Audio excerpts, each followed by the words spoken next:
Mr. Deputy President. The Honourable Shane Mallow. Thank you, Mr. Deputy President.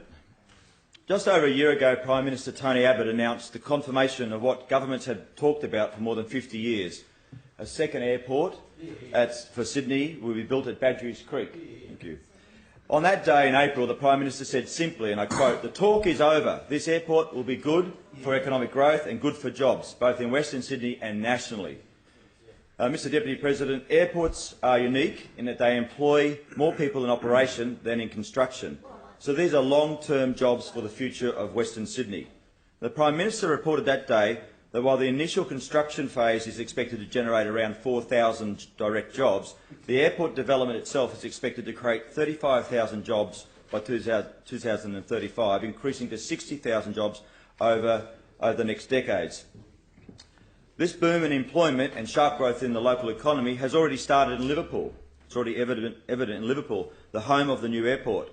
The boom has as much to do with the impending construction as it does with their city's leadership under the Liberal Mayor, Ned Manoon.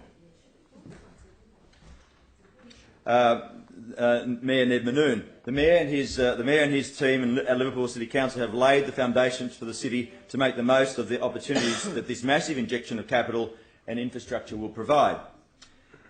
After undertaking extensive community consultation on the issue, the Council found that despite the Labor member for Liverpool's best attempts at fear-mongering, local public opinion on the airport was in fact extremely positive. The consultation process revealed that Liverpool's local population would support an airport at Badgerys Creek because they understood that it would be an incubator for local jobs, long-term meaningful jobs, and in the words of the Mayor, Badgerys Creek Airport is a game-changer for South West Sydney. To build this airport and to make it work, the Liverpool local government area will receive more than $3.5 billion of infrastructure and more infrastructure than any other city in the whole of Australia. It will be the trigger for overcoming the jobs and the wealth divide that separates east from west. Mr. Deputy President, one would think that given this staggering investment in the electorate, the local member would jump for joy. No. That he would be over the moon, but not the member for Liverpool. No. Not the member for Liverpool. And this is in spite of the fact that his federal Labor colleagues, from Anthony Albanese to Michelle Rowland to Chris Bowen, Tony Burke and Jason Clare, are all supporting the airport in a fine display of bipartisanship. Then there are his former state colleagues, Andrew McDonald and Nathan Rees. To list just a couple that have put their positive views forward on the record about the airport. Yet the member for Liverpool calls it a betrayal of Western Sydney. Mr. Deputy President, in what planet does the member for Liverpool live? He lives on planet Ferguson. In that living, indeed, the clan. In